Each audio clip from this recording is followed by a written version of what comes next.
அஸ்ஸலாமு அலைக்கும் வரஹ்மத்துல்லாஹி வபரகாத்துஹு. அன்புக்குரிய சகோதரர்களே, ஒரு அற்புதமான ஒரு கதையை சொல்லி நான் இந்த காணொளியை துவங்குகிறேன். ஒரு ஆச்சரியமான, அதே நேரத்தில் நம் எல்லோருக்கும் ஒரு தன்னம்பிக்கையை தரக்கூடிய, இறைவனின் மீது கூடுதல் அன்பையும் பிரியத்தையும் உள்ளார்ந்த ஈடுபாட்டையும், அவனை வணங்க வேண்டும், அவனை நினைக்க வேண்டும், அவனின் பக்கம் நாம் நெருங்க வேண்டும் என்பது மீது உண்டான ஒரு அக்கறையையும் தரக்கூடிய ஒரு அதி அற்புதமான ஒரு நிகழ்ச்சி. கதை என்று சொல்வதை விட அது ஒரு வரலாற்று செய்தி, நடந்த செய்தி, நபிமார்களுடைய வாழ்க்கையில் நடந்த சரிதை. அதை உங்களுக்கு சொல்கிறேன். இந்த காணொளியை முழுமையாக நீங்கள் பாருங்கள். இந்த காணொளியின் இறுதியிலே இந்த கதையின் மூலமாக நமக்கு என்ன மாறல், அதையும் நம்ம படிக்க போகிறோம். இன்ஷா அல்லாஹ் நீங்கள் முழுமையாக பார்த்து நீங்களும் நானும் இதன் மூலமாக பயனடைய வேண்டும். அல்லாஹ் தௌஃபீக் செய்வானாக. மூசா அலைஹிஸ்ஸலாமுடைய காலத்தில் கடுமையான வறுமை, பஞ்சம், கடுமையான ஏழ்மை, மழை இல்லாமல் உயிரினங்கள்லாம் செத்து போகிற நிலைமைக்கு வந்து போச்சு. ஆமாங்க, மழை கிடைக்காட்டி என்ன ஆகும்? எம்பிட்டு தான் நம்ம வெளியிலிருந்து செயற்கையாக உருவாக்கினாலும் இயற்கையாக மழை தேவையே. செயற்கையாக எவ்வளவு உபகரணங்களை வைத்து நாம் நம்முடைய நீராதாரங்களை வலுப்படுத்தி கொண்டாலும் இயற்கையாக இறைவனுடைய புறத்திலிருந்து கிடைக்கக்கூடிய மழை கிடைத்தாக வேண்டும். இல்லைன்னா பெரிய கஷ்டம், பெரிய பஞ்சப்பாடு ஏற்பட்டு போயிடும், உணவு பஞ்சம் ஏற்பட்டு போயிடும், உயிரிழப்புகள் ஏற்பட்டு போயிடும், வறுமையும் பட்டினியும் கோரதாண்ட வாழக்கூடிய சூழல் ஏற்பட்டு போயிடும். அப்படியான ஒரு நெருக்கடியான நிலைமை. இப்போ மூசா அலைஹிஸ்ஸலாம் என்ன செஞ்சாங்க? அப்படி ஒரு சூழல் இருக்கிறதுனால எல்லா மக்களையும் ஒன்று சேர்த்து ஒரு மைதானத்துக்கு கொண்டு வந்து அல்லாட்ட சலாத்துல் இஸ்திஸ்கா, மழை தேடி தொழக்கூடிய தொழுகை தொழுது அல்லாட்ட பாவ மன்னிப்பு கேட்டு, யா அல்லாஹ் எங்களுக்கு மழையை கொடு ரப்பே, நாங்கள் செஞ்ச பாவத்தினால தான் நீ மழையை தடுத்து வச்சிருக்க போல தெரியுது, எனவே நீ மழையை கொடுத்துரு, கஷ்டமாக இருக்குது, ரொம்ப வறுமையாக இருக்குது, ரொம்ப பெரிய இழப்பு ஏற்பட்டு போயிடும், மழையை கொடுன்னு அல்லாட்ட கேட்டாங்க. இப்போ அல்லாஹ் மூசா அலைஹிஸ்ஸலாம் சொன்னா, மூசா நீங்கள் கூட்டு வந்திருக்கீங்கல்ல ஒரு கூட்டம், இந்த கூட்டத்தில் ஒருத்தர் இருக்காரு, 40 வருஷம் கடுமையான பாவம், வாழ்க்கை முழுக்க பாவம் தான், 40 வருஷம் பாவம், என்னை பக்கம் வந்தாலும் திரும்பி பார்க்கவே இல்லை, என்னை ஒரு நாள் கூட நினச்சி பார்த்தது இல்லை, ஒரு நாள் 2 நாள் இல்லை, 40 வருஷமாக தொடர்ந்து எனக்கு ஆப்போசிட்டாக நிறைய வேலையை செஞ்சுட்டு இருக்கிறான். அந்த ஒருத்த அந்த கூட்டத்தில் இருக்கான்றதுனால தான் நான் மழை கொடுக்காம இருக்கேன். அந்த ஒருத்த அந்த கூட்டத்தில் இருக்கான்றதுனால தான் மழை தடைப்பட்டு நிற்குது, மற்றவங்களுக்கெல்லாம் மழை வராமல் நிற்குது, வறுமை பஞ்சம் பீடிச்சிருக்குது. அவர் கலண்டுறாருன்னா பிரச்சனை இல்லை, மழையை கொடுத்துடலாம். மூசா அலைஹிஸ்ஸலாம் எந்திரிச்சு சொன்னாங்கப்பா, யாரோ இந்த கூட்டத்தில் 40 வருஷமாக பாவம் செஞ்சுட்டு இருக்கீங்க, பெரிய பாவம், தயவு செஞ்சு நீங்கள் எந்திரிச்சு வெளியே போயிருங்க, உங்களால் மொத்த கூட்டத்துக்குமே மழை இல்லாமல் கிடைக்குது, வறுமையிலையும் பஞ்சத்திலும் அழிஞ்சு போயிடுவோம், கால்நடைகளும் உயிர்களும் செத்து போயிடும், எனவே நீங்கள் தயவு செஞ்சு எஞ்சி வெளியே போயிருங்க, நீங்கள் போயிட்டீங்கன்னா மழை கிடைச்சிடும். போன மாதிரி யாருமே போன மாதிரி தெரியல. மறுபடியும் செஞ்சாங்க. எந்திரிச்சு மூசா அலைஹிஸ்ஸலாம் பேசுனாங்க, இப்போ யாருமே போன மாதிரி தெரியல, இருக்கிறது கன்ஃபார்ம், ஏன்னா சொன்னது நீங்களும் நான் சாதாரண மனிதர் இல்லை, அல்லாஹ் சொல்லியிருக்கான், எனவே எந்திரிச்சு போயிருங்க தயவு செஞ்சு, உங்களால் மொத்த கூட்டத்துக்கும் மழை தடப்பட்டு போக வேண்டாம், போயிருங்களேன் அப்படின்னா. யாருமே போகலை. வருத்தப்பட்ட மூசா அலைஹிஸ்ஸலாம் மறுபடியும் எந்திரிச்சாங்க. எந்திரிச்சு சொன்னாங்க, தயவு செஞ்சு நான் மறுபடியும் சொல்கிறேன், உங்களுக்கு நான் ரொம்ப பணிவோடு கேட்டுக்கிறேன், யாருன்றதை நாங்கள் பார்க்க வேண்டாம், நீங்களே எந்திரிச்சு போயிருங்க, யாருக்கும் தெரியாமல் எந்திரிச்சு போயிருங்க, நீங்கள் இருக்கிறதுனால மழை கிடைக்காம இருக்குதுப்பா அப்படின்னு சொன்ன உடனே அந்த குறிப்பிட்ட மனிதர் இருந்தாலும், அந்த பர்டிகுலர் மனிதர், அவருக்கு ரொம்ப வருத்தமாகி போச்சு. அல்லாஹ், என்னால் இவ்வளவு பெரிய பாதிப்பா, என் மக்களுக்கு பாதிப்பா, இவ்வளோ பெரிய பஞ்சமா வறுமையா, அது நான் செஞ்ச பாவமா காரணம் அல்லாஹ் அப்படின்னு மேலே ஆடையை தூக்கி தலைக்கு மேலே போட்டுக்கிட்டாரு. போட்டுவிட்டு அப்படியே கண்ணீர் விட்டு அழுதாரு, இறைவா என்னை மன்னிச்சிரு, 40 வருஷம் உண்மைதான், நிறைய பாவம் செஞ்சுட்டேன், என்னை மன்னிச்சிரு ரப்பே, நீ என்னை பிடிச்சிடாத, தயவு செஞ்சு என்னை மன்னிச்சிரு, நீ கொடுக்க வேண்டிய அருளை கொடுத்துரு, நான் மொத்த பாவத்திலிருந்து நீங்கிட்டேன், இனிமேல் பாவத்தின் பக்கம் நினைத்து கூட பார்க்க மாட்டேன், எம்பிட்டு பாவங்கள் செஞ்சேன், எல்லா பாவத்துக்கும் நான் இன்னைக்கே தௌபா செஞ்சிடறேன், எனவே நீ கொடுக்குற மலையை ரப்பே கொடுத்துடுற அல்லாஹ் அப்படின்னு சொல்லி அல்லாஹ்ட்ட அழுது உருக்கமாக துவா செய்தார். கொஞ்ச நேரத்தில் மழை பெஞ்சிருச்சுங்க. என்ன ஆச்சரியம், மூசா அலைஹிஸ்ஸலாமுக்கு கடுமையான மழை, எல்லாத்துக்கும் சந்தோஷம், ஊர் முழுக்க எல்லாரும் அவங்கவுங்க வேலையை பார்த்துட்டு போன பின்னாடி மூசா அலைஹிஸ்ஸலாமுக்கு அல்லாஹ்ட்ட கேட்டாங்க, யா அல்லாஹ், யாரோ ஒருத்தர் இருக்காரு, 40 வருஷம் பாவம் செஞ்சுருக்காரு, அவரால் தான் வந்து மழை கொடுக்காம நான் தடுத்து வச்சிருக்கேன்னு சொன்னீங்க, நான் கூட சொன்னேன் யாரால் தான் எஞ்சி போயிருக்கப்பான்னு, யாருமே போகலை, ஆனால் நீ எப்படி மழையை கொடுத்த? நானும் 1 இல்லை 2 இல்லை 3 தடவை சொல்லி பார்த்தேன், யாருமே போகலை, ஆனால் நீ மழை எப்படி கொடுத்த? அந்த ஆள் இருக்கச்ச அப்படின்னு கேட்டாங்க. அல்லாஹ் சொன்னா, எந்த மனிதரால் நான் மழையை கொடுக்காமல் தடுத்து வைத்திருந்தேனோ அதே மனிதர் தான் மழை வருவதற்கும் காரணமாகி போனார். அப்படின்னா என்னன்னு புரியுதா? அந்த மனிதர் தௌபா செஞ்சிட்டார், இஸ்திக்பார் செஞ்சார், அல்லாஹ் என்னிடத்திலே பாவ மன்னிப்பு கேட்டு விட்டார், நான் அவனுடைய பாவத்தை மன்னிச்சிட்டேன், எப்போ மன்னிச்சிட்டேனோ மழையை கொடுத்துட்டேன், அதனால தானே தடையாக நின்றுச்சு, மழையை கொடுத்துட்டேன்.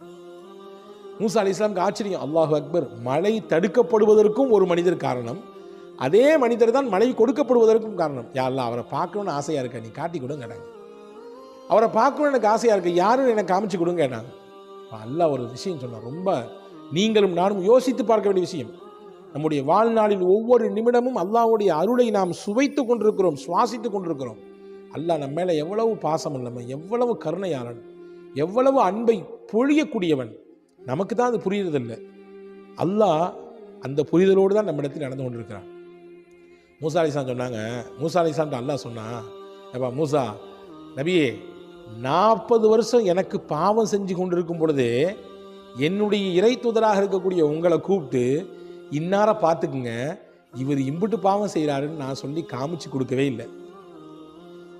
பாவம் செஞ்சு கொடுக்கும் பொழுதே, செஞ்சுக்கிட்டு இருக்கும் பொழுதே நான் உங்கள்ட்ட காமிச்சு கொடுக்கல, இப்போ தௌபா செஞ்சு பாவ மன்னிப்பு கேட்டு என்னுடைய நல்லடியார்கள் கூட்டத்தை அவர் சேர்ந்துட்டாரு, இப்போ எப்படி நான் காமிச்சு கொடுப்பேன் அப்படின்னு கேட்டாங்க.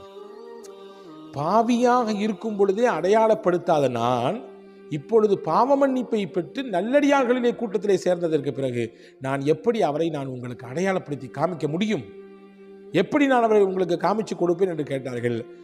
கேட்டான் அல்லாஹ் என்று ஹஸரத் மூசா அலைஹிஸ்ஸலாம் சொன்னார். அன்பான சகோதரர்களே, இந்த நிகழ்ச்சி எவ்வளோ பெரிய ஒரு பாடத்தை தருகிறது. பாவ மன்னிப்பு அவ்வளோ மகத்தானது. ஒவ்வொரு நாளும் அல்லாஹ்விடத்திலே நாம் பாவ மன்னிப்பு கேட்க வேண்டும். எனவே தான் முஹம்மது ரசூலுல்லாஹி ஸல்லல்லாஹு அலைஹி வஸல்லம் 70 தடவை, சில அறிவிப்புகளிலே 100 தடவை நான் அல்லாஹ்விடத்திலே பாவ மன்னிப்பு கேட்கிறேன் என்று வந்து சொல்லியிருக்கிறார்கள். பாவ மன்னிப்பினால் 3 பலன் கிடைக்கும். நீங்கள் குறித்து வச்சுங்க, கண்டிப்பாக குறித்து வச்சுங்க.